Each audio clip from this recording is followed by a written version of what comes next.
en la ciudad, que se ilumine todo el mundo. Konnichiwa, em homenagem aos japoneses hoje, com a camisa do Japão. Quer dizer, fala galera em japonês. Eu sei que não é, mas é alguma coisa do tipo.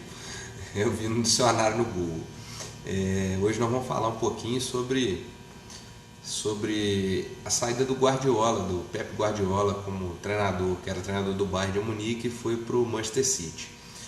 O Guardiola ganhava cerca de 12 milhões de euros por ano no Bayern de Munique, na faixa de 48 milhões de reais. Isso aí, traduzindo em meses, daria 4 milhões de reais por mês. Acho que é um valor bem significativo, né? A maioria das pessoas, ou a totalidade das pessoas que estão vendo esse vídeo, talvez não ganhem isso na vida, né? Acredito eu. E no Manchester City ele recebeu uma proposta de 25 milhões de euros, o equivalente a cerca de 100 milhões de reais por ano. Jogando também nos meses aí, a gente vai ter na faixa de entre 8 e 9 milhões por mês.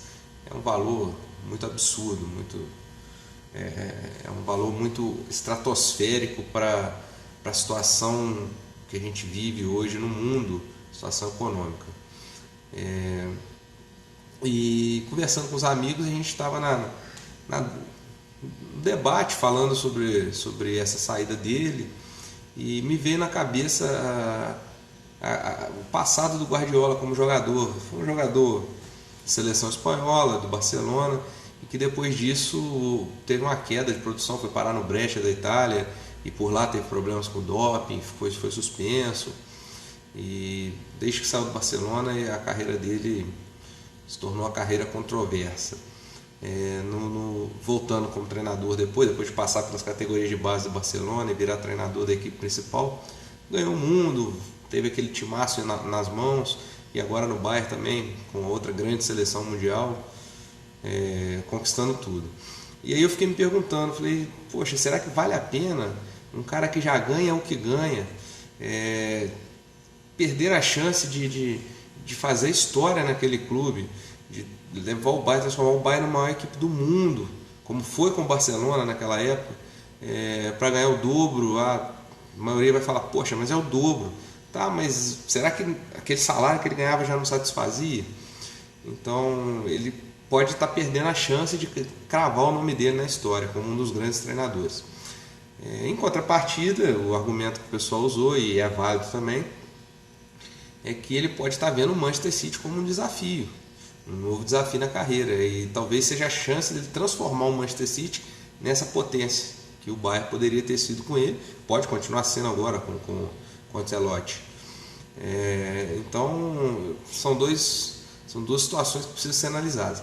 E aí eu me lembrei de casos que eu já contei até aqui no blog, jogadores que saíram de times brasileiros. Teve o caso do Juliano do Inter, teve o caso do William, que hoje está no Chelsea. Na época que estava no Shakhtar, ele teve uma proposta do Chelsea e não foi, preferiu ir para o Anzi, que era um time que nunca daria visibilidade para ele. Para a sorte dele, o magnata lá que bancava o Anzi cansou de brincar de futebol e liberou ele para o Chelsea logo depois. Prova disso foi a convocação dele para a Copa. Se estivesse no Anzi, ele não teria disputado a Copa no Brasil, não estaria na seleção hoje, isso é fato. E o caso do Juliano também, estava muito bem no Inter, estava na seleção pré-olímpica, ia disputar a Olimpíada de 2012 e foi vendido para o Dinamo Kiev. Simplesmente sumiu do futebol. Agora começa a recuperar um pouco o nome dele.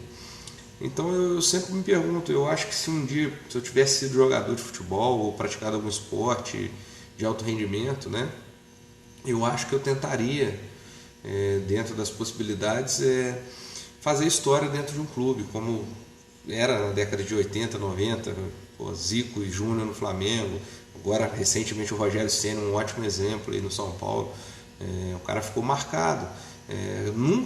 Independente das conquistas desse cara no time, se o Rogério não tivesse sido campeão do mundo em 2005 pelo São Paulo, ele continuaria marcado na história do clube, muito mais marcado que o Raí, que foi campeão em 92 como jogador, astro do time, melhor jogador da final, bicampeão da Libertadores 92 e 93, mas saiu o Paris Saint-Germain.